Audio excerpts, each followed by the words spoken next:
Se ha desatado una polémica en torno a un video en el que el alcalde Carlos Mario Marín le dice al presidente Gustavo Petro en su reciente visita a Manizales que el aeropuerto del Café es un proyecto lleno de corrupción hecho por las élites y que no cuenta con apoyo de la comunidad caldense. Ante estas afirmaciones, algunos sectores y gremios se han pronunciado al respecto, quienes consideran que las declaraciones del alcalde Marín podrían hundir el proyecto.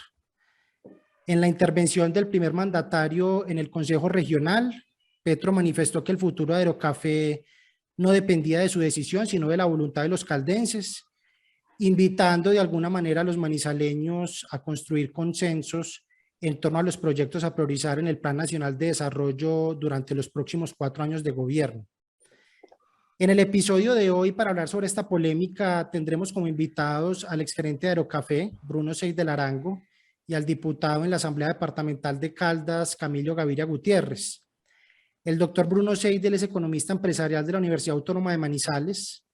Inició su trayectoria profesional en la Cámara de Comercio de Manizales por Caldas y durante los últimos 25 años ha gerenciado empresas como el Inbama, Efigas, Check, Industria Licorera de Caldas, Contugas y Concesión Pacífico 3. En la década de los 90 fue gerente en 3 ocasiones del Aeropuerto del Café y actualmente se desempeña como consultor y empresario. En el año 2009, La Patria le entregó el galardón como caldense del año. Por otro lado, tenemos también como invitado al doctor Camilo Gaviria. Él es ingeniero agroindustrial de la Universidad Pontificia Bolivariana, con estudios de maestría en alta dirección del INALDE. Se desempeñó como directivo de la multinacional Team Foods y como gerente administrativo de la empresa familiar Central del Campo. En el año 2019 fue candidato a la gobernación de Caldas y actualmente es diputado en la Asamblea Departamental. Doctor Bruno, diputado Camilo, muchas gracias por acompañarnos. Bueno, Carlos, no, darle un saludo muy especial a usted, a todos sus oyentes, a Camilo. Un gusto poder compartir con este espacio hablando de un tema tan importante y tan actual como es el Aeropuerto del Café. Gracias, Carlos, por la invitación. Un saludo especial al doctor Bruno y un privilegio poder estar con ustedes dos para discutir y analizar el presente y el futuro del proyecto Aerocafé. Bueno, el proyecto Aerocafé, que nació en el año 77, ya tiene una historia de 4 décadas. A mí me gustaría preguntarle al doctor Bruno, que ha sido gerente en 3 ocasiones, si es posible que nos pueda hacer una breve reseña sobre el macroproyecto. Sí, Carlos, un poco hacer contexto histórico. Yo soy más de la época antigua del proyecto que de la época nueva. Camilo creo que tiene mucho más claro la actualidad y lo último, y yo más claro todo lo antiguo. Como vos decías, fui gerente en 3 ocasiones, todas en la década del 90, principios de la década del 2000. Y un poco la historia. Este proyecto como idea nace por allá en el 77. Realmente Gustavo Robledo Izaza lo vuelve muchísimo más cierto después de estudiar varios sitios en cercanías de Manizales. Lo vuelve más cierto en el año 82 y en el año 85 se constituye la Corporación Aeropuerto de Palestina, una corporación sin ánimo de lucro. De esa corporación fui gerente yo las 3 veces, una corporación pues muy pequeña, con muy poquitos recursos, una corporación que era liderada por la Cámara de Comercio de Manizales, con la participación de la alcaldía de Manizales, la alcaldía de Palestina, la gobernación de Caldas, pero no una entidad sin ánimo de lucro para apalancar un anteproyecto. Del año 85 al año 90 existían en esa época las famosas auxilios parlamentarios. Era otra época política, una época en que el liderazgo político de la región lo tenían, digamos que los 3 políticos fuertes de la época, que eran Luis Guillermo Giraldo, Renan Barco y Omar Yepes. En esa época la corporación trabajó muchísimo buscando esos auxilios parlamentarios que entiendo, yo no estaba presente todavía, digamos que no fructificaron de manera especial en apoyo del proyecto. Al principios de la década del 90 se logra que el municipio de Manizales entregara en calidad de aporte los terrenos del antiguo aeropuerto de Santa Águeda, con una obligación de uso de esos recursos. Esos recursos era ese aeropuerto antiguo de Santa Águeda. Lo que se hizo y pues para lo que fue la entrega era para vender esos terrenos, e inmediatamente se vendieran, se compraran terrenos en la zona del aeropuerto de Palestina. Eso es en el año 91. El doctor Bernardo Mejía Prieto era el gerente. Se lograron vender esos, se constituyó un condominio, se le vendió un pedazo grande un pedazo grande con familiares de Caldas, se constituyó un condominio y se vendieron esos terrenos. Yo llegué en el 92, digamos que logré llevar a cabo o volver realidad ese condominio y cerrar todas esas promesas de compraventa y dedicar esos recursos económicos a la compra de terrenos en Palestina. Ahí cabe decir que pues puede que las cifras, bueno, ya son 30 y punta de años, ya son 30 años. Las cifras no sean exactas, pero me acuerdo que dejamos, por lo menos con esos recursos se compraron el 60% de los terrenos del aeropuerto. Ahí también aclarar, es del aeropuerto grande, del aeropuerto importante.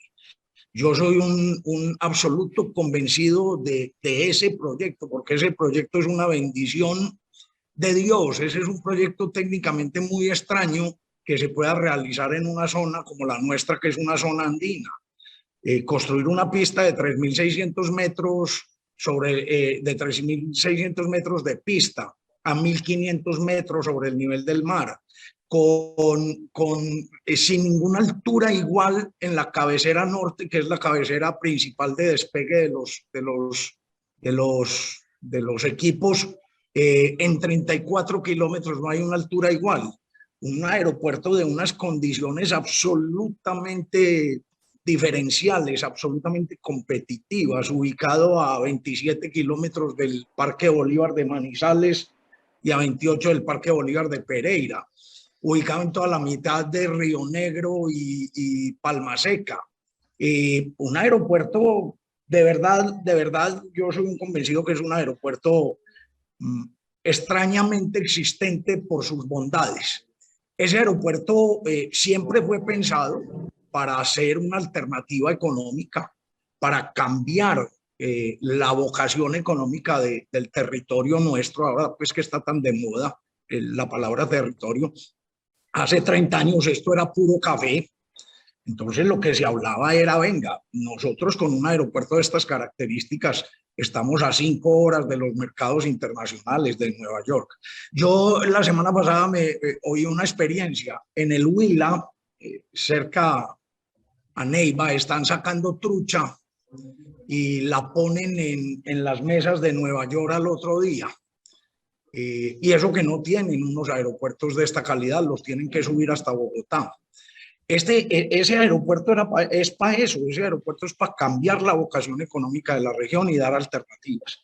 Yo, después de un poco, muy rápidamente, en el año 98 estuvimos muy cerca de lograr que inversionistas privados hicieran el aeropuerto. Hubo 2 firmas, una firma chilena acompañada de una firma norteamericana, constructores de aeropuertos y propietarios de aeropuertos en Chile. Con ellos trabajamos muy duro, hicimos un libro que se llamaba el Libro Blanco. ¿Qué pasó allí? Año 98, gobierno del doctor Samper, proceso 8000, la economía vuelta a miseria, un país metido en una defensa del gobierno, la inversión se abrió y no se pudo llevar a cabo el proyecto. Yo era gerente en ese año 98. Después del 2000 al 2002 también fui gerente, en ese espacio fui gerente ad honorem. La corporación era absolutamente pobre de pobreza, vivíamos ahí de lo poco que nos logramos conseguir con la Cámara de Comercio. Hay decir que en ese año 2002 el proyecto tuvo un apoyo serio de la alcaldía de Germán Cardona. Posteriormente fue entregado por nosotros al Comité Departamental de Cafeteros. Yo creo que en una sana lógica, una institución seria, juiciosa, con criterio, con principios de honestidad, de transparencia, con capacidad técnica probada. Ellos recibieron, el doctor Jorge Eduardo Mejía Prieto fue el que recibió ese proyecto y lo trabajaron y lo tramitaron. Llegó por allá el 2008, un momento muy difícil de la historia de esta ciudad. Los gobiernos tanto de la alcaldía como de la gobernación de Caldas, del 2008, el doctor Mario Aristizábal y el doctor Juan Manuel Llano, tomaron la decisión de quitarle el proyecto al Comité Departamental de Cafeteros y llevárselo para la alcaldía. Me acuerdo que se lo llevaron en unas cajas, inclusive sin ningún tipo de protocolo, de trazabilidad documental. Eso era Infimanizales en cabeza de Fernando Montoya. Y allí eso concordó con el que el año 2007 el doctor Oscar Iván Zuluaga vendió la participación accionaria de la CHEC, el 27% de la participación accionaria, yo era gerente de la CHEC, vendió en 10.000 millones de pesos el punto de esa participación accionaria, recogió 270.000 millones de pesos y con una decisión muy válida tomó la decisión de meterle mucha de esa plata, 200.000 millones de pesos, metérselos al aeropuerto del Café. Eso fue un recurso bellísimo que llegó para el aeropuerto. El aeropuerto ya lo coordinaba más la alcaldía que cualquier otro ente. Esos 200.000 millones de pesos fueron los que se empezaron a invertir en el proyecto en el año 2008. Y esa inversión es la que generó todas las dificultades del proyecto. Allí fue que se generó todas las discusiones sobre la posible corrupción. De ese año 2008 es que, digamos que terminó parado el proyecto, descalificado a nivel nacional, terminamos los caldenses también bastante descalificados en términos de corrupción. Allí terminaron despedidos mucha gente de la aeronáutica civil, terminó un proceso en que hubo imputaciones, no sé, me acuerdo que de 20 o 25 personas. Yo entiendo que a la fecha no han habido pronunciamientos finales y esa es la corrupción. O sea, si se puede hablar de corrupción del aeropuerto, pues hace referencia a esa época, 2008, 2010, lamentablemente con esos recursos que el doctor Oscar Iván había conseguido en buena hora y con todo la decisión de buena fe de sacar adelante el proyecto. Esa es un poco la historia. Después que sigue un proyecto absolutamente macartizado, lo cogen el doctor Guido, lo coge, lo retoma. Yo personalmente creo que de allá para acá, teniendo en cuenta la mala fama que tenía el proyecto, han hecho un trabajo absolutamente bien hecho, un trabajo a prueba de errores en cabeza de Luis Fernando Mejía, el que fue segundo del vicepresidente Vargas Lleras, después en cabeza de Amparo Sánchez. Yo creo que ese proyecto le hicieron un trabajo con blindaje técnico puro, con un alcance y una minuciosidad muy valiosa.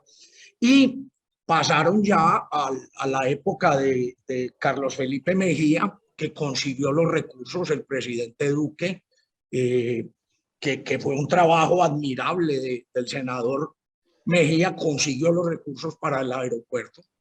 Y esos recursos pues, son los que se están invirtiendo ahora. Y creo que hoy, ahí es donde se confunden cuando se habla rápido. Hoy no hay corrupción en el aeropuerto de Palestina, a mi modo de ver.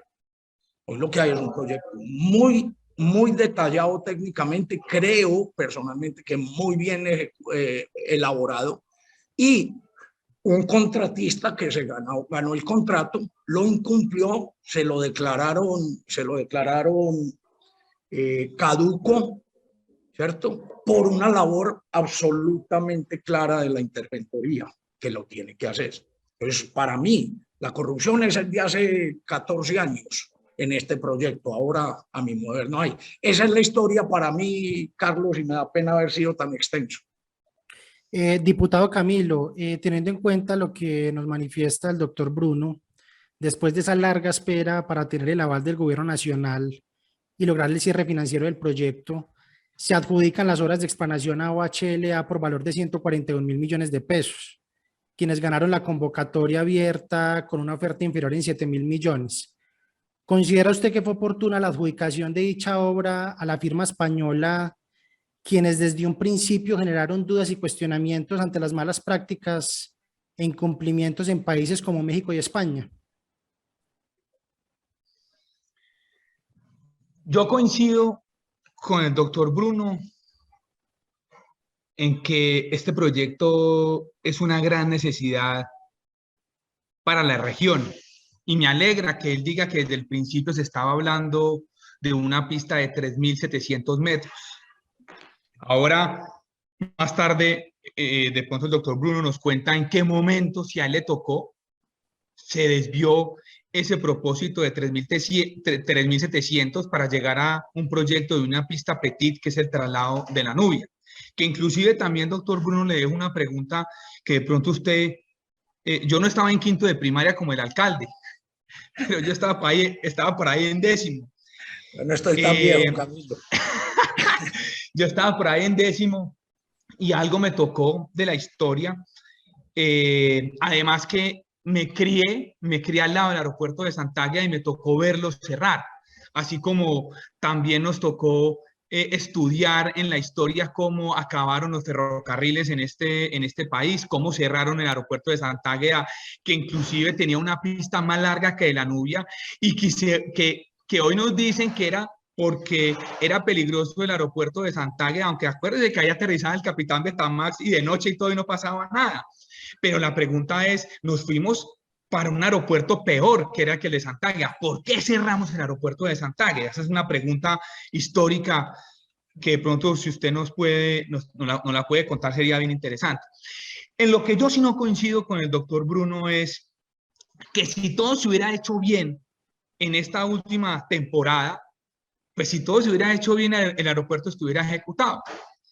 Y obviamente son los entes de control paquidérmicos los que tienen a lo último que decir que hubo corrupción. Pero aquí sí hay unas evidencias que es muy bueno, o unos indicios que es muy importante que los caldenses tengan en cuenta. Y miren, les voy a contar esto.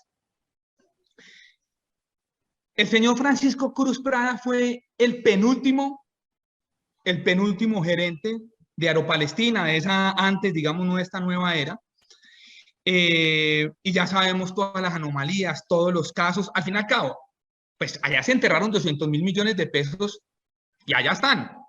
Movimiento de tierra, que inclusive por ahí decían que las boquetas eran de mi familia, y nos tocó mandar derechos de petición ahora que hicimos esta locura de meternos en el ejercicio político, donde está demostrado que nosotros jamás hemos sido contratistas del Estado.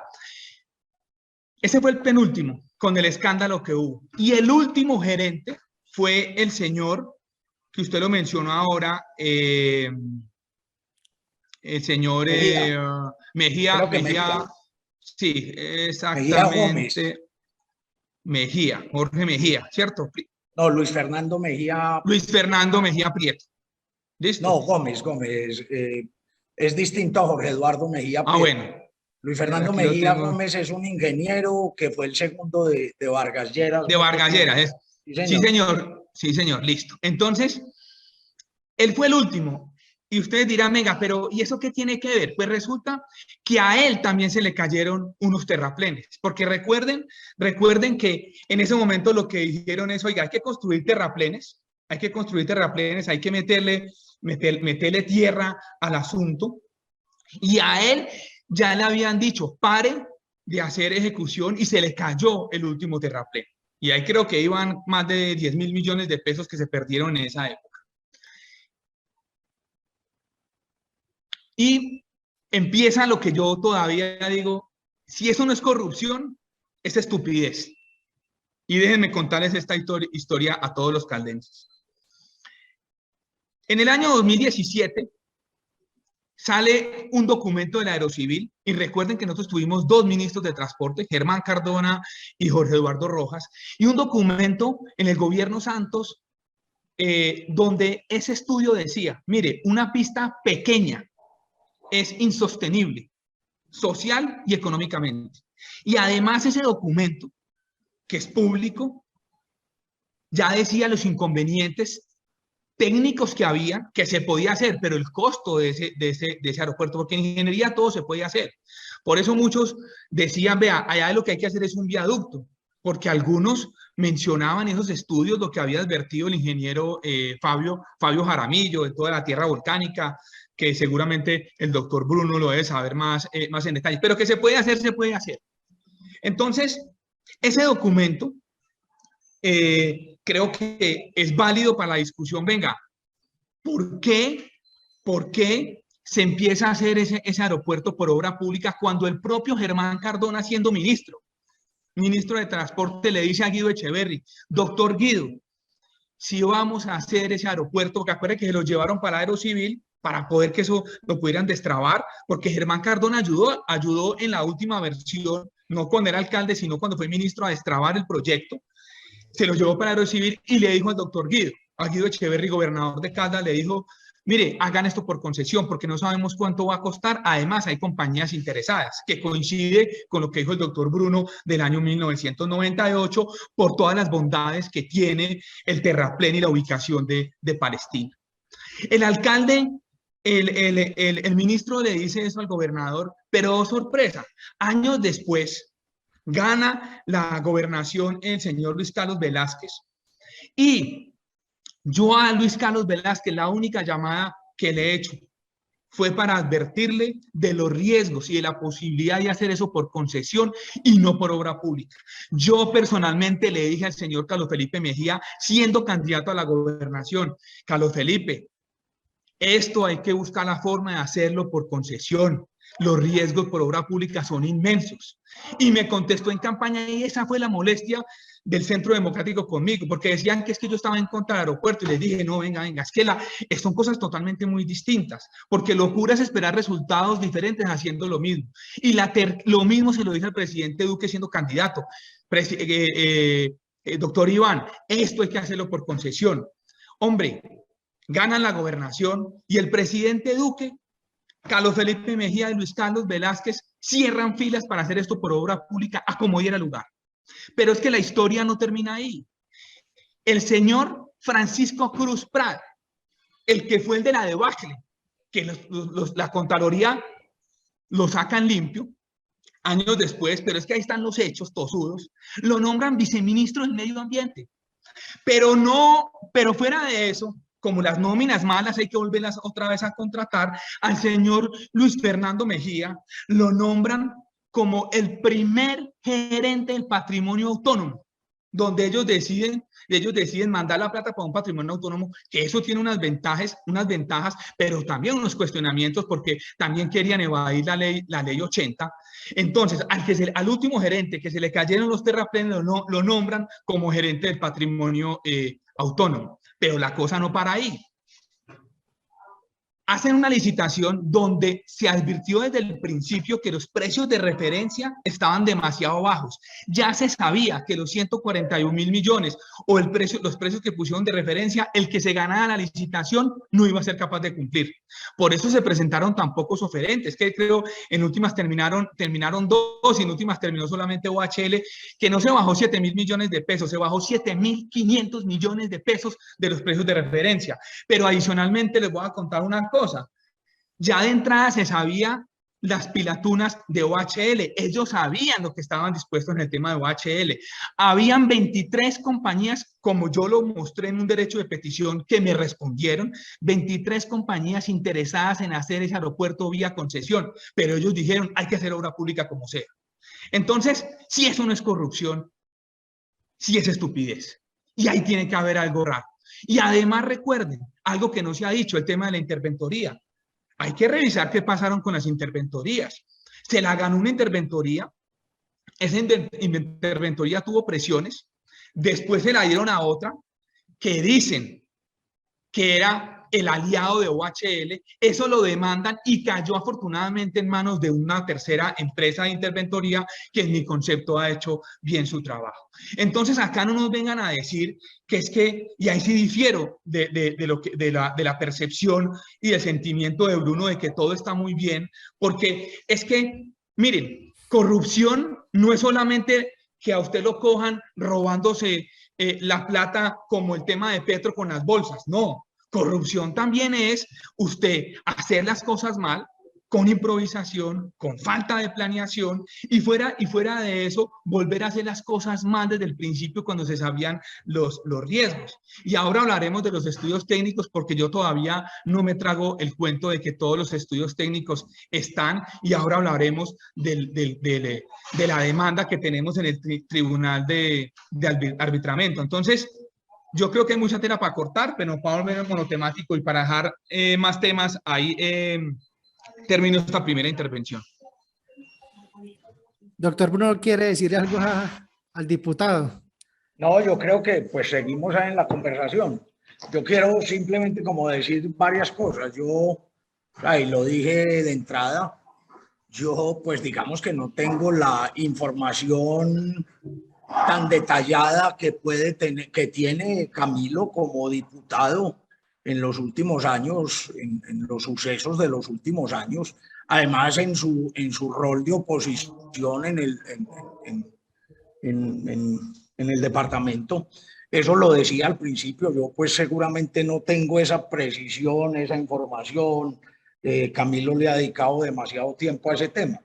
Yo pues en ese orden de ideas pues yo más seguramente hablo de temas no tan puntuales. Lo que sí puedo decir es, o sea, la debacle y la corrupción clara de este proyecto, con la cual este proyecto es calificado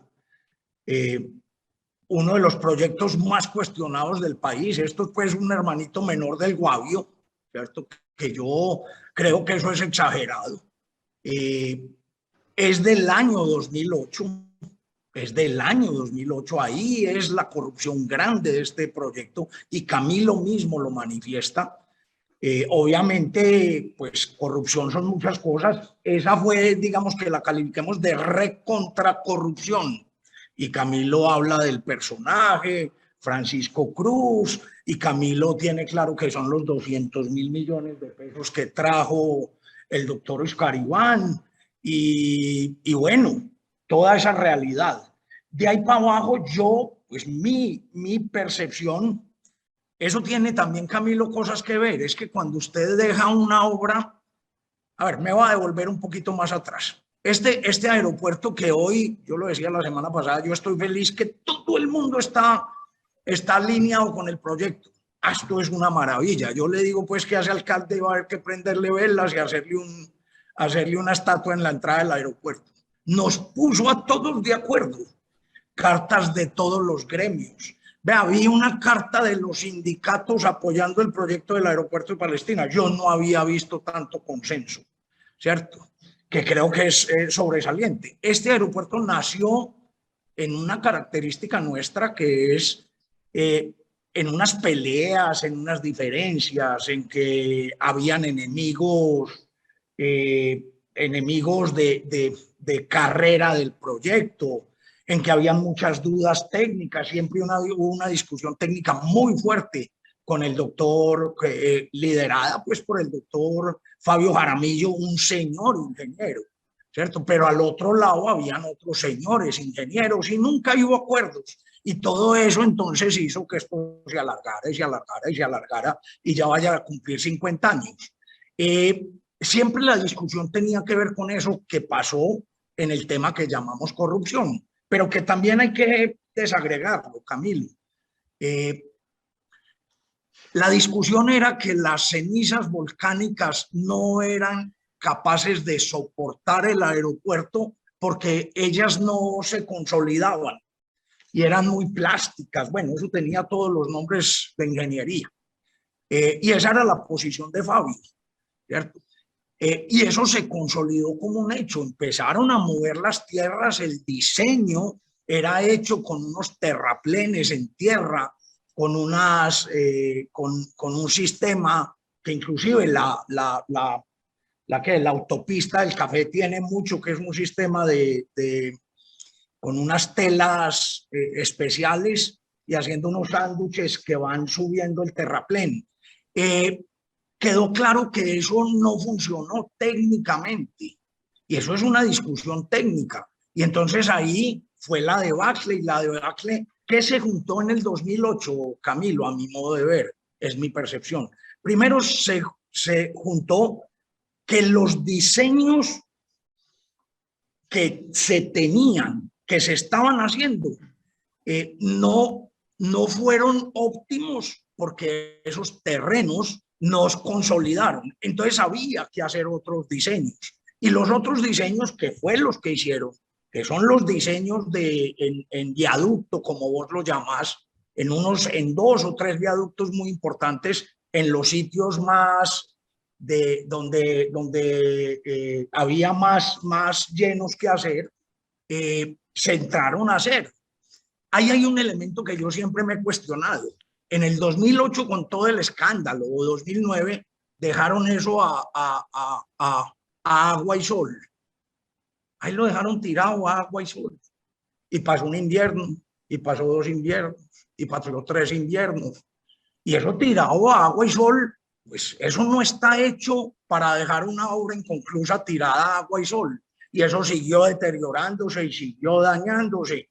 Yo sí me atrevo a decir, y no por ser, no más faltaba ser defensor de oficio de nadie, el doctor Luis Fernando Gómez, que es el tipo más serio, ese señor no saluda a nadie, porque es más agrio que...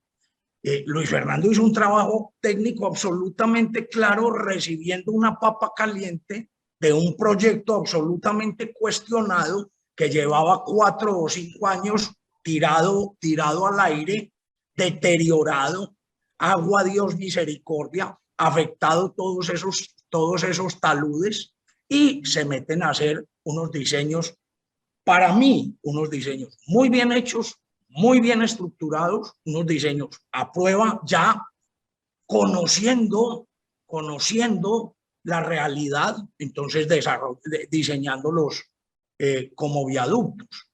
La ingeniería, yo he estado en ingeniería toda mi santa vida, ¿cierto? Valorización, ingeniería civil, aguas, gas, eléctrica, vías. La ingeniería no es exacta ni es perfecta, ¿cierto? Y la ingeniería es cambiante y no se puede pretender que no se requieran errores, que no se requieran cambios en la realidad del desempeño de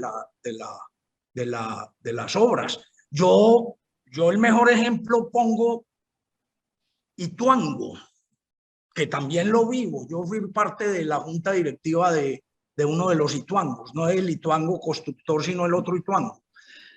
Ituango, yo no puedo decir que haya corrupción. Es más, no he oído que haya corrupción. Que haya unas decisiones técnicas con unos cambios de diseños técnicos que llevaron a unos resultados. Y hoy van 10 billones de pesos de más de inversión, ¿cierto? Entonces yo el llamado que hago allí es ese punto, yo creo que el proyecto de tan mala fama, además la mala fama se la construimos nosotros, Camilo, vea, a mí alguien me decía en estos días que esto se ha vuelto otra vez pues que ha vuelto a salir a la luz. Si los manizaleños que hicimos el escándalo de Pacho Cruz, que estuvimos dedicados en la Corporación Cívica de Caldas del año 2008, pegados de Sánchez Cristo, pegados de Semana, armándoles lo que se les armó en el 2008 a toda la corrupción local, nos hubiéramos callado, nos hubiéramos quedado calladitos. de pronto no hubiera pasado nada. Hubiera seguido el proyecto, los bandidos contentos, la plata fluyendo, los malandros que después sacaron de la aeronáutica civil y con los cuales el aeropuerto de Palestina no consiguió sino enemigos. Yo creo que fuimos, o sea, somos una región que casi que por decentes nos matamos. Casi que por decentes nos matamos. Alguien me hacía esa reflexión, porque fuimos los manizaleños los que sacamos a Pacho Cruz tamboreado de acá de la región a volarse y que después apareció de viceministro. ¿Cierto? Entonces, ahí hay mucha historia. Y referente al tema de OHL, Carlos, yo qué creo, yo qué planteo allí. Primero, uno, porque haya ruido de un proponente, ¿cierto? Uno no lo puede sacar del proceso, ¿cierto? El OHL estaba habilitado para participar en la licitación. Bueno, malo, regular. Después se destapó que tenía una multa de 25.000 millones de euros. No sé si le metí más números como la señora ministra de Energía. Pero eso se supo después. Además, estaba habilitado, el señor estaba participando. Y por último, pues de pronto terminando con lo que plantea Camilo, yo soy un convencido de que, o sea, los esquemas de APPs y de IPs, alianzas público-privadas y iniciativas privadas, que es esquemas de construcción de proyectos privados, son absolutamente válidos. Yo creo que a este proyecto le cabían y le caben, ¿cierto? Sé que en muchos momentos hubo muchas situaciones muy difíciles para conseguir inversionistas. Camilo, le voy a recordar una historia. Hay un personaje que se llamaba presidente de Avianca muchísimos años y era de Pereira. No sé si tú te acuerdas cómo se llama. Juan Emilio. No, Juan Emilio era el presidente de Avianca después de este personaje. Villegas. Galleta fue un opositor a este proyecto como dueño de la aerolínea más grande del país y lo bloqueó hasta por boca y nariz. Y con ese personaje en esa ubicación, en ese puesto y en ese sitio donde él estaba, pues lograr conseguir inversionistas con un proyecto de estos, yo me acuerdo el desgaste que hubo porque eso era pelea de toche con guayaba madura, ¿cierto? Y nosotros éramos la guayaba madura. Entonces, yo creo que las IPs y las APPs le caben y creo que la obra pública no la puede uno... A ver, Camilo, yo lo voy a... En el gobierno de Santos, con 2 ministros de obras públicas de transporte, todas las ciudades del país les hicieron inversión de obra pública en aeropuertos. MECO, que es uno de los socios de Pacífico 3, hizo 5 o 6 aeropuertos en pueblitos, pero unos señores aeropuertos. Al único aeropuerto que no le metieron plata de verdad fue a Manizales. Le dieron 6.000 millones de pesos cuando el alcalde era Rojas para cambiar el techo de la Nubia. Y eso fue lo que se hizo en el gobierno de Santos con 2 ministros para los aeropuertos regionales. ¿Yo qué pienso? Una APP. ¿Qué es una APP? Es una alianza público-privada. Yo pienso que si terminan de invertir esos 580.000 millones de pesos, las APPs tienen recursos públicos. Ahí está el aporte, un pedazo del aporte de la nación al proyecto, ¿cierto? Y al proyecto grande para volverlo realidad, que para mí es al que le tenemos que votar corriente. Para terminar, Camilo, vos preguntabas cuándo se volvió de una sola el aeropuerto chiquitico.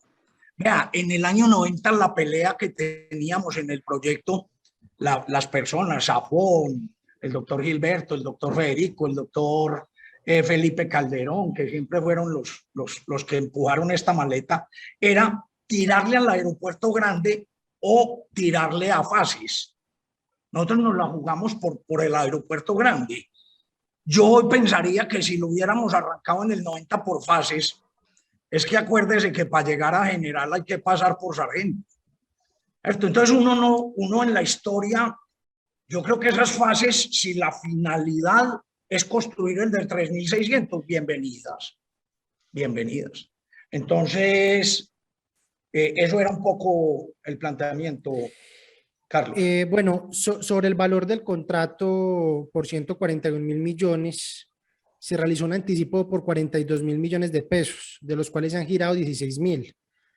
Actualmente esos 16.000 se han amortizado 1.100 millones de pesos y están pendientes actas de avance de obra por valor de 7.000 millones.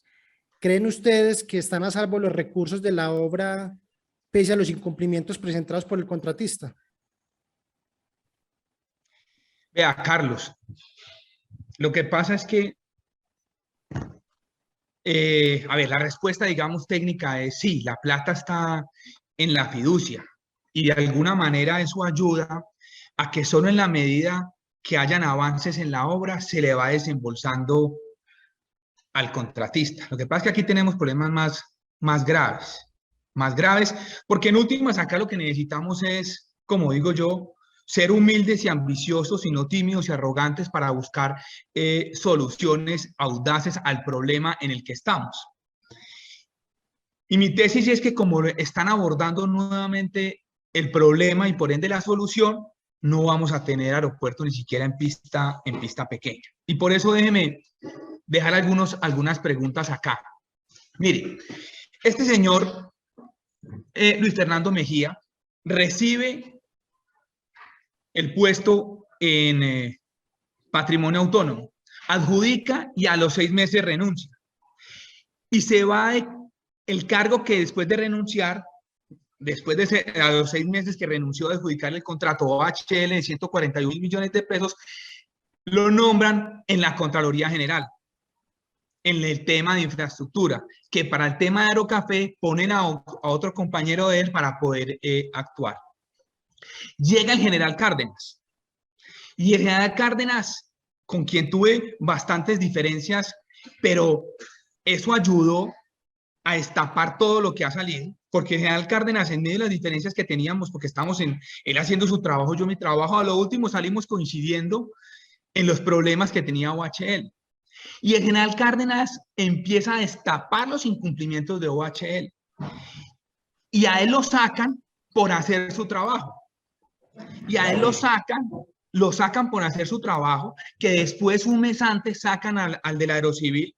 Además, que quien firmó no a Jair Fajardo, sino que Juan Carlos Gómez era el que había firmado, siendo director del Aerocivil con Luis Fernando, el contrato de OHL. Y a él lo sacan por su trabajo. Y hay una cosa, el gobernador Carlos Felipe Mejía, el gobierno Duque salen a defender a OHL, que después salen a decir que no. Ya cuando se les hundió el barco, ahí sí salen a decir que OHL era malvado. Pero aquí tenemos que recordar que durante el último año estuvieron defendiendo a capa y espada a OHL. Y ahí quedan unos interrogantes grandes que alguien tiene que responder. Porque es que esto lo venimos denunciando desde desde finales del año 2019 empezamos a denunciar esto. Va a pasar esto, ojalá estemos equivocados, va a pasar esto, esta no es la forma, porque aquí la pregunta que cabe es si sabían los riesgos. Yo no estoy satanizando el tema de obra pública, pero sabíamos los riesgos. Habían 23 compañías y la gran mayoría decían, nosotros le jalamos a una concesión para hacer una pista grande. ¿Por qué nadie quiso escuchar?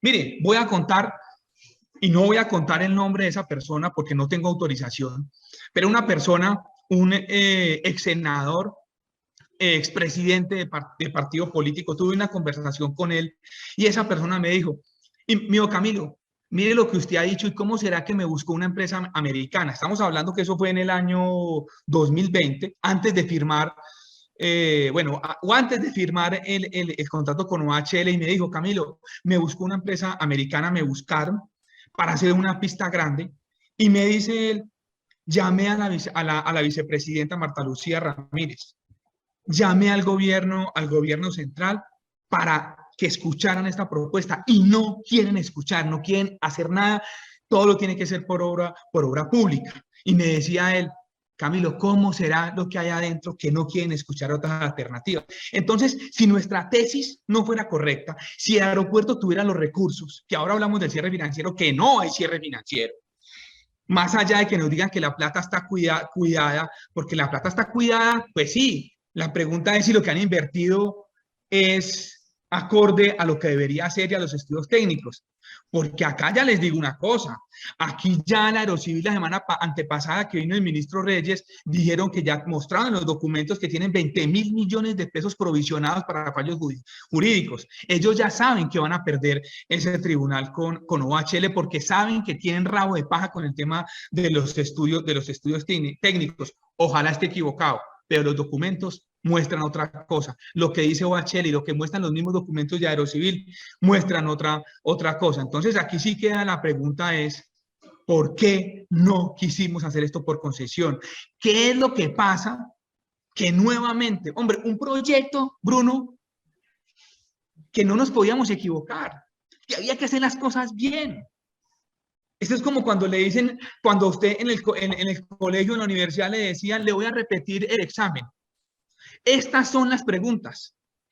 Si usted no es capaz de racionar, sabe que aprendas las de memoria y resuelva el examen. Nos dijeron la fecha del examen, las preguntas del examen, la hora del examen y fuimos y lo perdimos. Algo extraño tiene que haber acá. Es que si no tuviéramos razón de lo que nosotros hemos denunciado, pues el aeropuerto ya estuviera hecho. Ya estuviera hecho. Y ahora hablamos, Carlos, del cierre financiero. Y yo les muestro con hechos y datos que el tema de cierre financiero es pura paja, que la plata no está. Es más, si la plata estuviera y fuera cierto lo que Duque dejó los 531.000 millones de pesos del cierre financiero que habla el señor Carlos Felipe Mejía, que además ya escribió un libro. Es que este es el único país, el único departamento donde escribimos un libro de un aeropuerto que no existe. Uno dice, pero ¿dónde estamos, por Dios santo? Un libro de un aeropuerto que no existe, una plata que no existe, que están en vigencias futuras. La plata no está.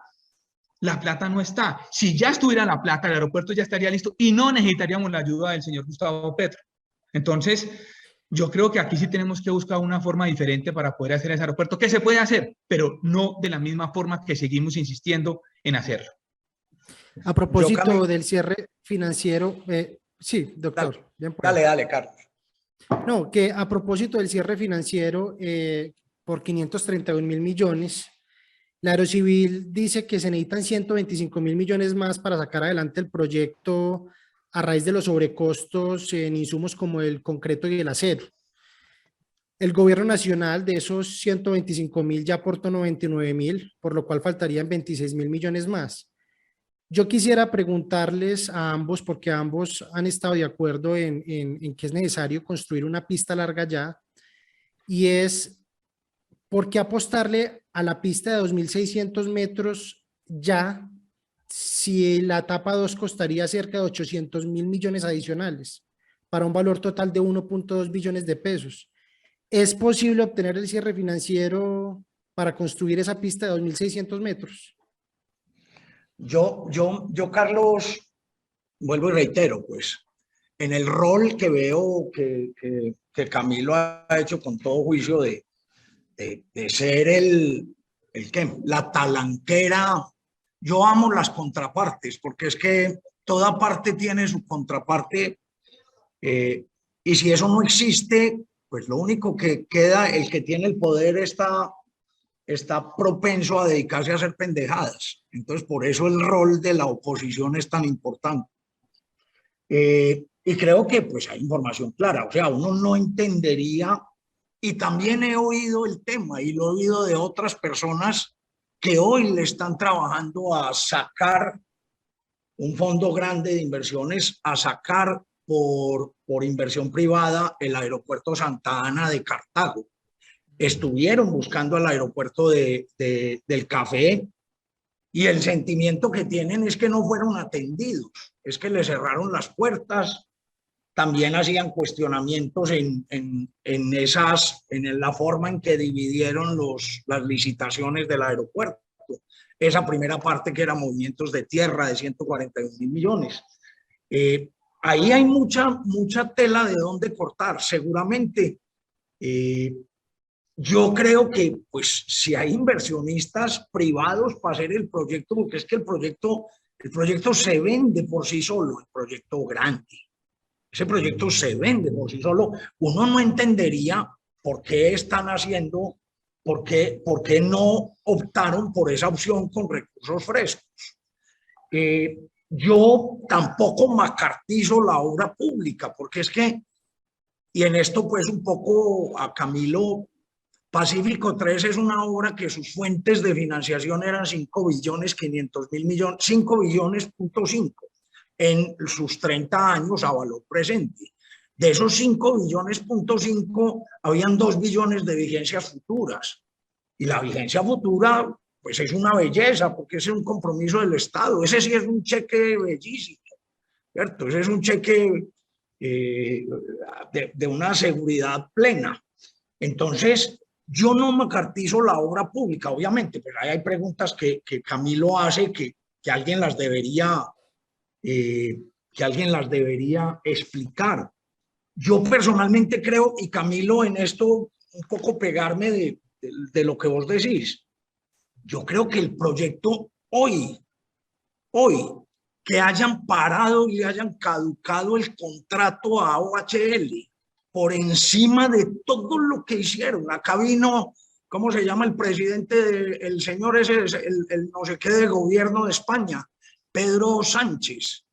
Estuvo, apenas hizo la visita, estuvo con los de OHL en presidencia, hablando de estos temas. Ahí habían demasiados intereses y así todos se les logró caducar el contrato. Eso es una buena señal para mí, eso es una señal de que todos esos intereses pseudocorruptos no lograron. Yo, los numeritos que vos decías, 142.000 millones es esa fase 1, pues esa licitación, les dieron un anticipo de 42.000 millones de pesos. De esos, hay actas por recibir de 7.000 millones de pesos y una amortización de 1.000 millones de pesos. Venían incumpliendo y el interventor, de una manera para mí positivísima, el interventor revienta ese contrato por incumplimiento. Ahí es donde yo digo, el alcalde está mezclando información inoportuna, metiéndole que este aeropuerto, a mi modo de ver, que este aeropuerto que tiene fama de corrupto, ¿sí?, a partir de un lío que hubo hace 14 años, hoy están las mismas. Acá lo único que hubo fue una interventoría que tiene 37.000 millones de pesos en multas a unos señores que les han entregado 40.000 millones. Y venga, Carlos, acuérdese que estos contratos tienen, ¿cómo se llaman? Tienen pólizas. Obviamente ya terminó el Estado colombiano en un arbitramiento, y los arbitramientos son muy complejos porque generalmente la justicia se va por la mitad. Yo estuve en el arbitramiento de 42.000 millones de pesos de la CHEG, en un arbitramiento de 120 millones de dólares de una compañía peruana en Nueva York. Siempre esos árbitros se van a ir por el caminito del medio y terminan repartiendo para un lado y para el otro. Entonces, Camilo, yo creo que no, o sea, claro, hay que preguntar por qué no atendieron a esta gente, hay que preguntar por qué el gobierno defendía a OHL, que era indefendible, pero en buena hora lo sacaron. Para mí eso es una señal de que las cosas se hicieron bien. Ahí esos señores están afuera del contrato. Y la plata, como dices tú, está en un fondo. Y ese fondo está ahí. Vuelvan y saquen el contrato. Y a la segunda fase, es más, esos 500.000 millones de pesos lo único que van a hacer es factibilizar más el proyecto grande a través de una IP, de una APP, porque es que las APP también, Pacífico 3, 5.500 millones, 2.000 de vigencias futuras los ponía el Estado, un billón de pesos de peajes lo poníamos los contribuyentes, y 2.000 millones de empréstitos y de equity que ponían los inversionistas. Esa es la la vaca que se hizo. Acá ya hay una vaca con unos recursos del Estado para hacer el proyecto grande. Yo creo que en buena hora y creo que lo importante, Camilo, es sacar ese proyecto adelante. Diputado Camilo, el proyecto cuenta ya con aval del Consejo Nacional de Política Fiscal, de CONFIS, para comprometer recursos de vigencias futuras, por lo cual ya se tendría garantizado alrededor de 448.000 millones de pesos por parte del Gobierno Nacional. Por parte de la región, se habla de una cofinanciación de cerca de 83.000 millones de pesos, de los cuales la Gobernación aportaría 60.000, Inficaldas 2.500 millones, Consorcio Aerocafé 1.150 millones y 15.000 millones de pesos Infimanizales. ¿Por qué asegura usted que a hoy no existe cierre financiero? Venga, que me están echando aquí de la empresa pagándome la luz. Vea, pero todavía se ve en la oscuridad. No, todavía me veo en la oscuridad, estoy como en el aeropuerto, aquí en la oscuridad. Vea, yo voy a hacer una anotación de lo que dijo el doctor Bruno ya para referirme a lo de Carlos. Mire, que puede que el resultado sea el mismo, pero el proceso tiene sus complicaciones.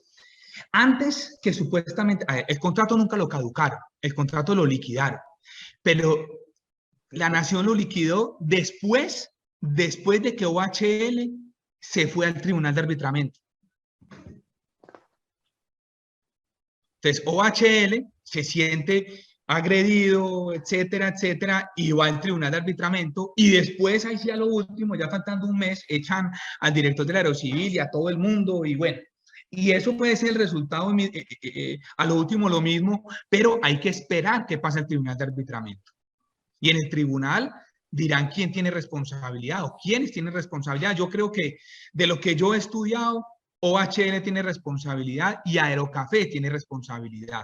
Y recuerden que es el departamento, en el contrato que hicieron entre la región y la nación, que el municipio de Manizales y la gobernación de Caldas son los responsables de la integridad de los estudios y los diseños.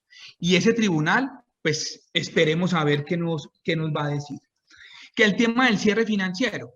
Miren, hoy la Aerocivil dice que el aeropuerto cuesta 648.000 millones de pesos, no 531.000 millones de pesos.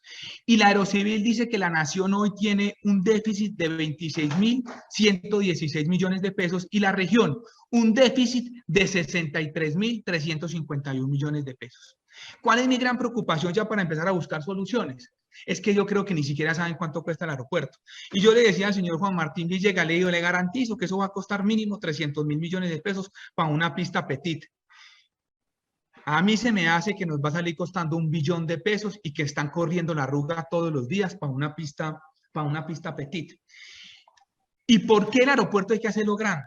Desde ya.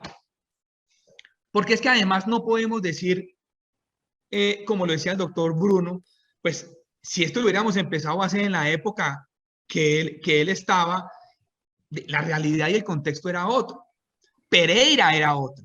Vengan, déjenme y les termino la idea. La realidad hoy es muy distinta a la que teníamos hace 20 años. ¿Por qué? Porque es que hoy tenemos en Pereira un aeropuerto con sus complicaciones, y ahí está la oportunidad que tiene Aeropalestina, pero es un aeropuerto con una pista internacional. Si yo voy a ir a Santa Marta, que es donde va mucho el doctor Bruno, pues él seguramente va a Pereira para hacer un vuelo directo para Santa Marta. Y les aseguro que así tengamos Aeropalestina, pues la gente va a seguir yendo a Pereira para ir a Estados Unidos o para ir a la costa. Entonces, hoy la realidad es que si hacemos una pista pequeña, por más que lo podamos operar hasta las 8 o 9 de la noche, la gente va a seguir usando Pereira y jamás vamos a llegar al 1 millón de pasajeros. Y en esto yo entiendo y lo comprendo, la teoría también que habla el doctor Bruno, y la comparto en ciertos casos, que esto es por fases y paso a paso. Pero en este momento en el que estamos, no hay nada más permanente que lo provisional. Y si hacemos esa pista pequeña, no va a ser sostenible y no vamos jamás a ver, primero ese aeropuerto no va a ser sostenible en su operación. No es que ni siquiera que vamos a recuperar el dinero, no va a ser sostenible para lo que necesita la región. Hoy es una realidad que Río Negro está colapsado. Hoy es una realidad que el suroccidente antioqueño necesita un aeropuerto de verdad, y la solución no puede ser el traslado de la Nubia, simplemente 2 o 3 horas más de operación. Entonces, hoy más que nunca se necesita una pista larga, porque esa pista pequeña nos va a condenar al fracaso. Y además, imagínense una pista corta de 1 billón de pesos. Usted me dice que son 200.000, pues hombre, si usted me dice, Camilo, 200.000 millones de pesos más para llegar a una pista larga, que además los números nadie los tiene porque yo creo que ellos ni lo saben, pues hermano, ya estamos en un problema tan grande, que el ridículo más grande que podría hacer este departamento es hacer una pista pequeña, que no creo que lo logremos por hacer por obra pública, pero supongamos que lo podamos hacer por obra pública, una pista pequeña que no nos funcione, que la gente siga viajando por Pereira. Entonces, yo creo que ya nos tenemos que arriesgar y hay que buscar una forma de hacer este proyecto con pista larga ya y con transparencia, y una concesión es una forma. Pero, ¿cuál es el mayor enemigo para el tema de la concesión hoy? Los mismos politiqueros que están metidos en el proyecto. Porque ahí se va a configurar, aunque yo creo que para eso pueden haber soluciones, se puede configurar un detrimento patrimonial. Y por eso es que creo que personas como el exgobernador Guido Echeverry, el mismo Luis Carlos, expresidentes de la República, no les gusta la idea porque saben que están metidos en un problema. Entonces, para muchos de ellos, lo que les gustaría es tener un proyecto eterno, porque además miren las nóminas, mire que ya se han gastado, en estos años y medio, se han gastado 9.000 millones de pesos en gerenciamiento, y las nuevas cifras dicen que se van a gastar 13.000 millones de pesos en el año 2024 y 2025. Entonces, a mucha gente del departamento le encantan esas nóminas, ese monto, pero no solamente el patrimonio autónomo, sino cuánto vale la nómina de Inficaldas que le dedica a Aerocafé, cuánto vale la nómina de Aerocafé. O sea, a estas alturas vale la pena tener una nómina de Aerocafé y otra nómina del patrimonio autónomo. Carlos. Doctor Bruno, yo le preguntaba que en relación a la conformación de ese tribunal de arbitramiento, donde OHL reclama daños por más de 6.000 millones de pesos como consecuencia de mayores costos y pérdidas en productividad, esa demanda podría prosperar y se podría ocasionar un detrimento patrimonial para la nación y el departamento.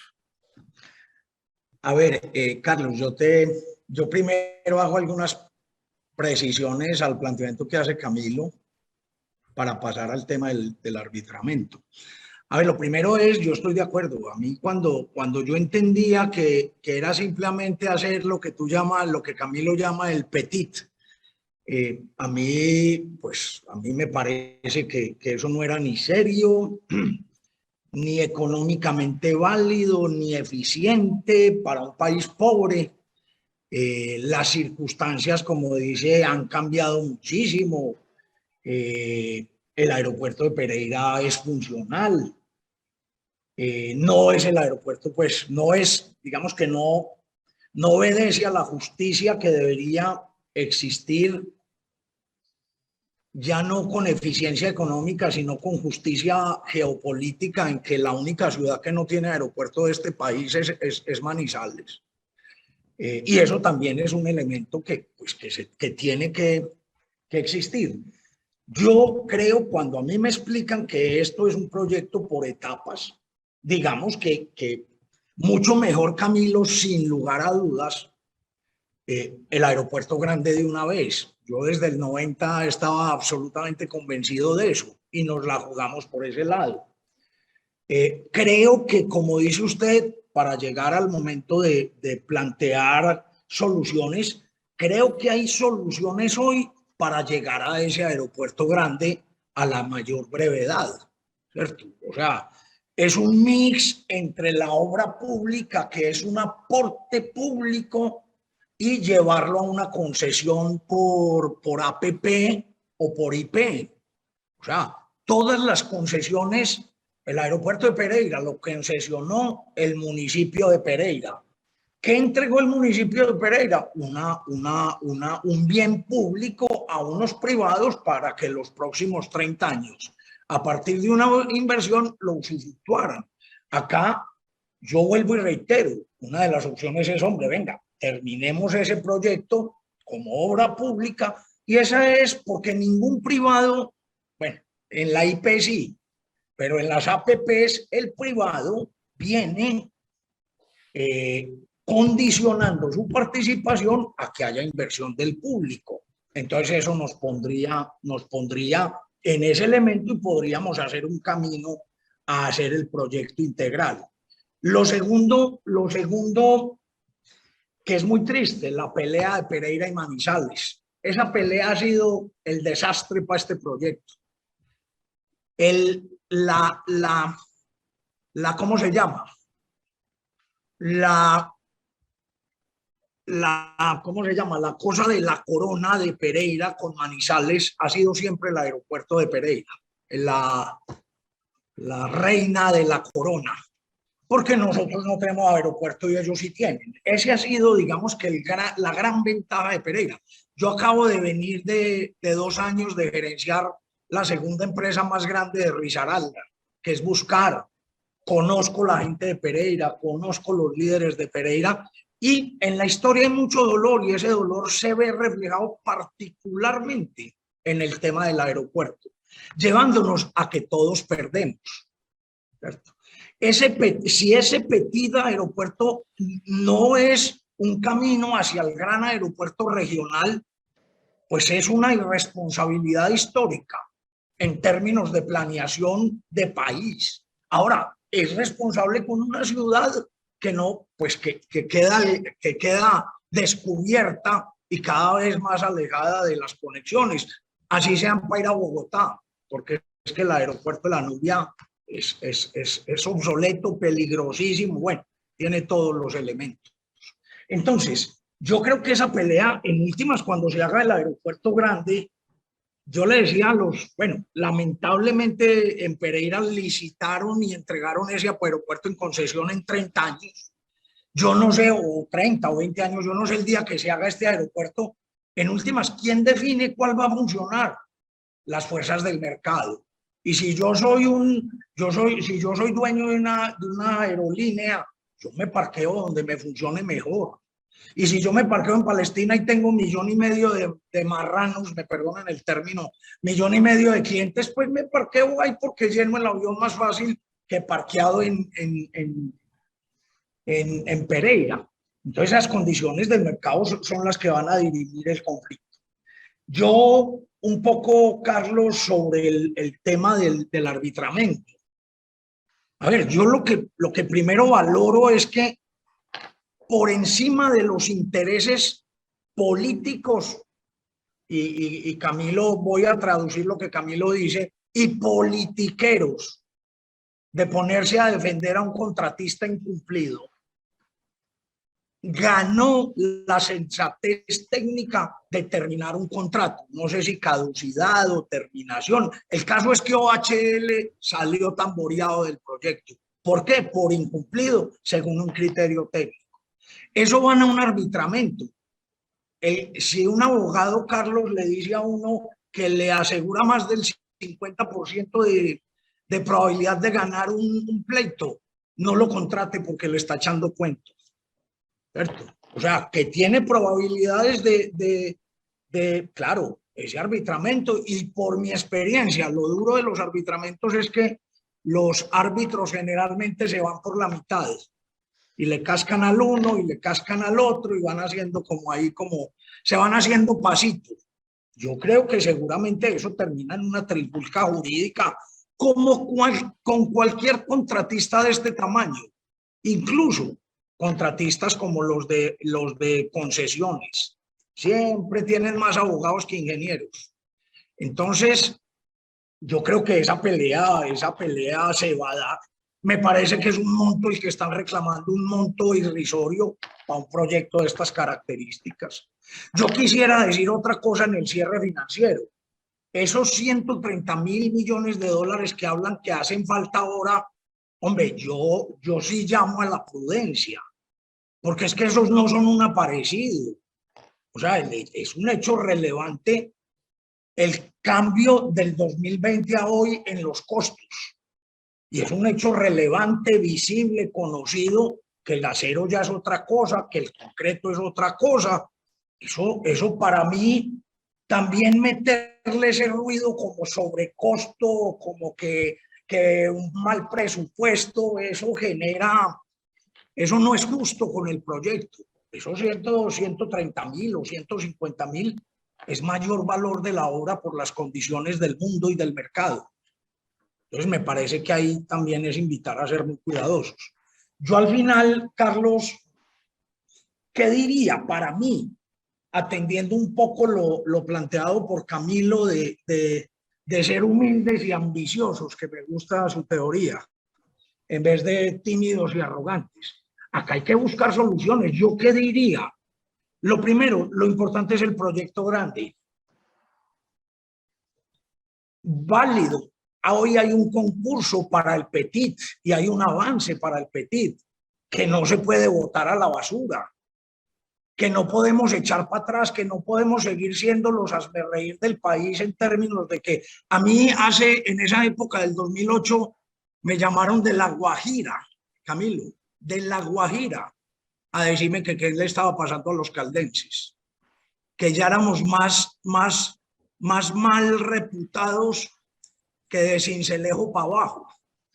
No hay derecho. Yo creo que en eso tenemos que volver a retomar lo que somos, es que somos gente decente. Entonces, creo que hay que seguir con y ir caminando a cómo construimos el grande. Y ahí cabe la APP, y ahí cabe la IP, y ahí cabe la inversión privada, sin que la inversión pública llegue, porque yo sí quiero hacer un llamado de atención. Seguramente yo nací muy envidioso, pero de verdad, en esa gran labor del gobierno del doctor Santos en infraestructura, yo estuve en infraestructura y este país le cambió la historia a las 4G y le cambió la historia a todo ese tema. Las inversiones que hicieron en aeropuertos fueron inmensas. Y entonces, como uno es envidioso, uno sí pregunta, ¿y por qué nosotros solo 6.000 millones de pesos para cambiar un techo? Y acá hicieron aeropuertos, el de San Andrés le metieron toda la plata al mundo, el de Amazonas, en Leticia le metieron toda la plata al mundo, y el de muchos pueblos muy inferiores a Manizales que tienen muchísimos mejores aeropuertos que nosotros. Entonces yo sí creo que tenemos que empujar para el mismo lado. Y en últimas, bueno, no, eso sería, Carlos, un poco el planteamiento que yo haría. Se asegura que la destitución del director del Aerocivil se debe a temas relacionados con Aerocafé, específicamente a la intención que tendría el directivo de sancionar a OHL. Diputado, ¿usted considera que fue acertada la decisión del gobierno de declarar a Jairo Orlando Fajardo como insubsistente? Opinar sobre el despido de una persona un mes antes de acabar el gobierno, cuando ya estaban las denuncias y cuando uno no sabe qué había de por medio, pues, ¿qué va a opinar uno? Es un cuento hasta chistoso que a usted lo saquen un mes antes. Yo creo que eso lo que muestra también es las complicaciones que hay desde el gobierno nacional. Yo por eso lo que digo es, entendiendo y el llamado que hace Bruno, que aquí hay que jalar todos para el mismo lado, pero conmigo cuenten para hacer el aeropuerto, pero el aeropuerto va a hacerlo bien hecho. Y al fin y al cabo, pues los que tienen que responder por el aeropuerto, Bruno, son los que están ejecutando, ni usted ni yo. A usted le queda muy bien el papel, y lo comparto, de decir, venga, hay que apostarle y háganlo. Pero yo sí tengo que alzar la mano sobre lo que estamos viendo del proyecto y las incoherencias y las respuestas no dadas. La labor mía en la asamblea es presionar para que el aeropuerto lo hagan y lo hagan bien. desafortunadamente, y ojalá esté equivocado, lo que pasa es que cuando usted ya no se equivoca en estos 2 años haciendo oposición, pues usted ya le va cogiendo miedo a lo que usted va estudiando y va diciendo, porque dice, pucha, entonces me quedo callado, pero ¿cómo, si me quedo callado y cómo duermo con esto sabiendo que de pronto lo pueden hacer diferente? Y de pronto usted me entiende que el Bruno seguramente hace 20, 30 años mucho más activista, es muy diferente al de hoy. Pero a mí me toca hacer hoy ese papel de contraparte, como usted lo dice, porque es que uno ve que se van a caer y se están terminando de caer. Y esa es la ventaja afortunada para mí y para usted, es que, venga, al fin y al cabo ellos tienen que responder. Y una cosa es apoyar el aeropuerto, pero otra cosa es darles un cheque en blanco.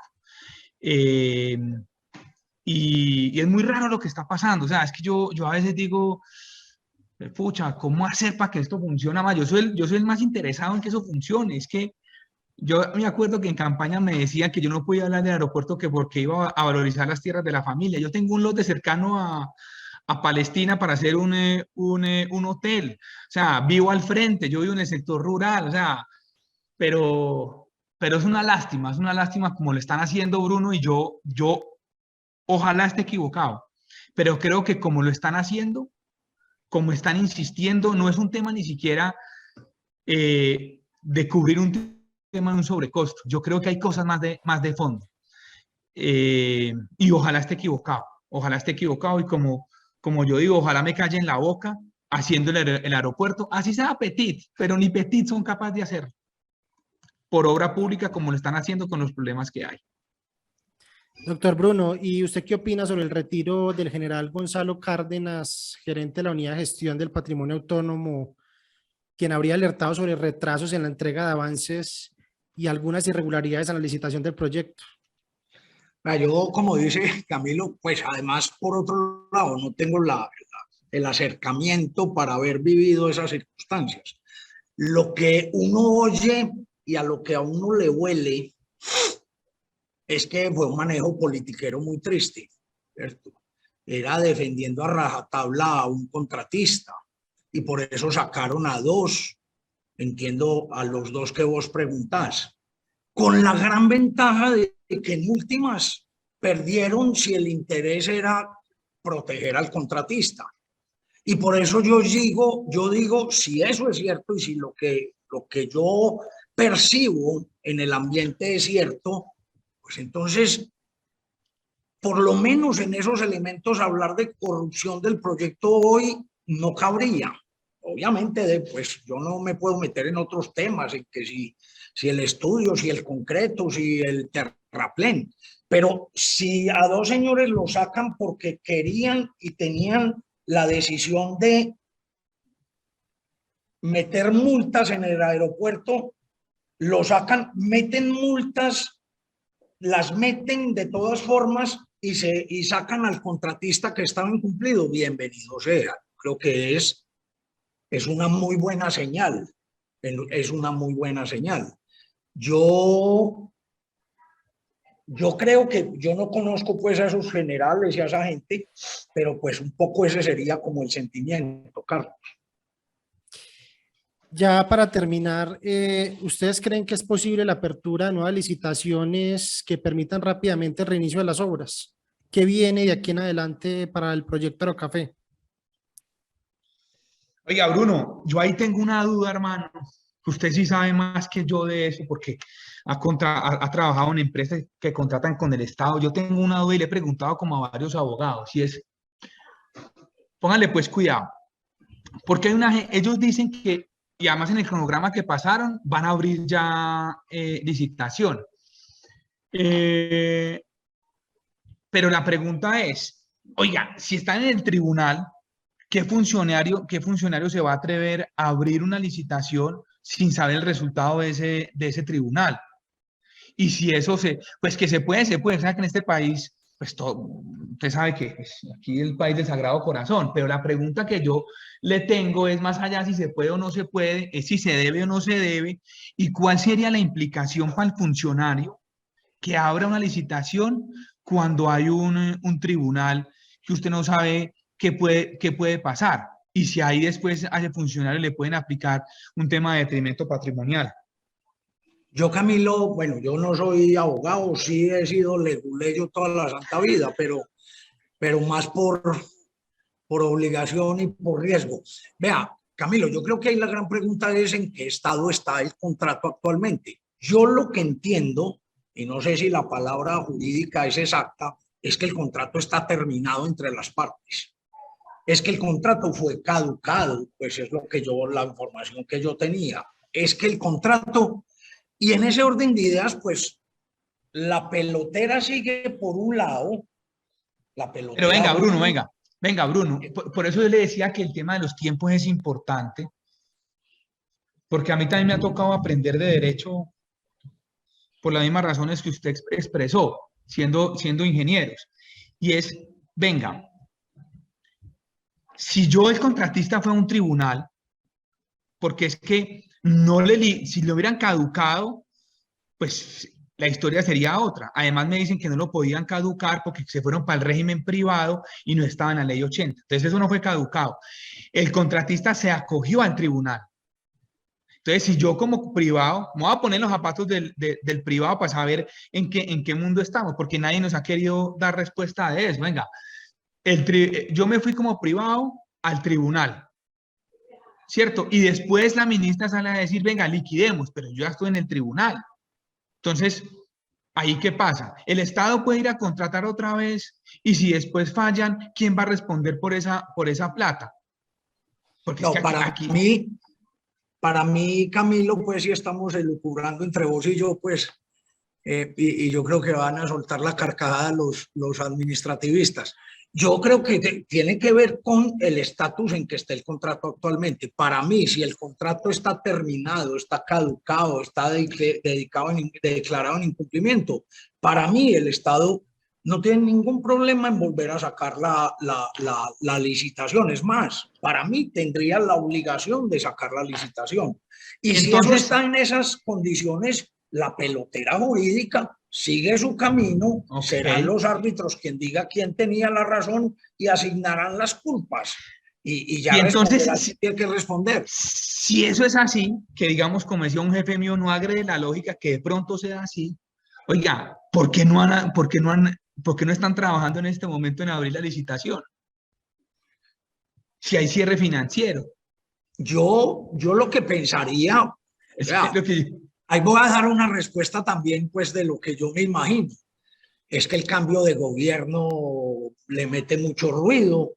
El aporte que le hizo el señor alcalde, que se le devolvió, eso le salió, pues, ese se pegó un tiro en las patas, ¿cierto? Porque al gobierno le quedó claro que hay consenso positivo sobre el proyecto en Caldas en todas las instancias, técnicas, civiles, sociales, administrativas, gubernamentales, sindicales. Entonces, pues seguramente, pues también uno pregunta, Camilo, y yo me pregunto,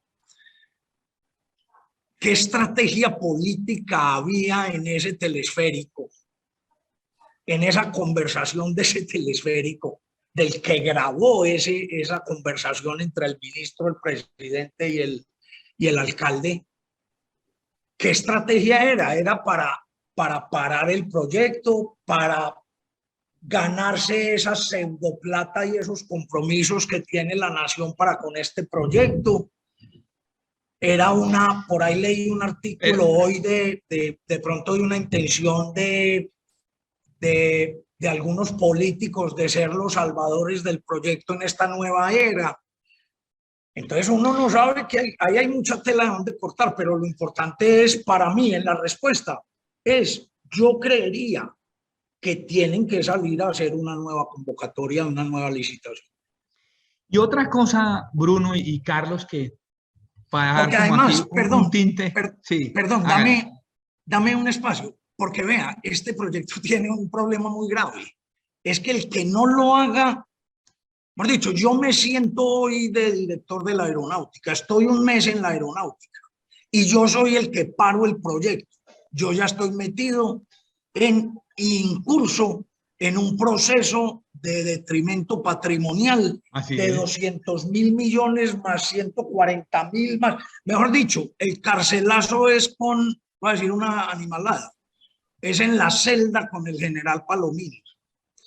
Entonces, eso lleva a que eso lo tienen que hacer. Yo no sé cómo, pero el que lo pare le va más mal al que lo haga. Sí, yo coincido en eso. Pero ese también es el mismo riesgo para no buscar otras alternativas creativas que realmente lo puedan hacer, porque nadie está obligado a lo imposible. Y por eso yo lo que también he planteado es al gobierno Petro entrante una comisión técnica independiente que nos digan el estado del arte. Yo al gobierno Petro lo que le he pedido es, venga, revisen esto bien para ver que busquemos otras alternativas para poder hacer este proyecto de la manera adecuada. Pero que hay algo raro, pero que están todas las posibilidades para hacer el proyecto, no me cabe la menor duda. Camilo, pegándome al comentario suyo, yo creo que hoy es el momento de jalar todos para el mismo lado, aprovechando pues semejante proactividad regional. Buscar esas figuras, buscar la APP después de la obra pública inicial y construir el aeropuerto grande en los plazos que se pueda hacer y con la transparencia y la honestidad que requerimos. Eso sería con lo que yo cerraría, Camilo, Carlos. Yo cerraría, Carlos, con que estoy de acuerdo con Bruno, pero difiero en que hagamos la primera obra pública y después la concesión. ¿Por qué? Porque yo creo que desafortunadamente hay que actuar ya y buscar los mecanismos jurídicos para que la gente no se vaya para la cárcel, pero buscar ya una concesión, porque me temo que por obra pública así solito no vamos a ser capaces. Yo le haría esa variante con los riesgos jurídicos que hay, pero le haría esa variante a la propuesta. Esa sería mi alternativa. Bueno, de nuevo, muchas gracias a los dos por habernos acompañado y por haber atendido nuestra invitación. Ojalá nos puedan acompañar en un próximo programa a continuar hablando de este y muchos otros temas más importantes para Caldas. Esto es Contexto Político. Gracias por acompañarnos. Un fuerte abrazo. Muchas gracias, Carlos.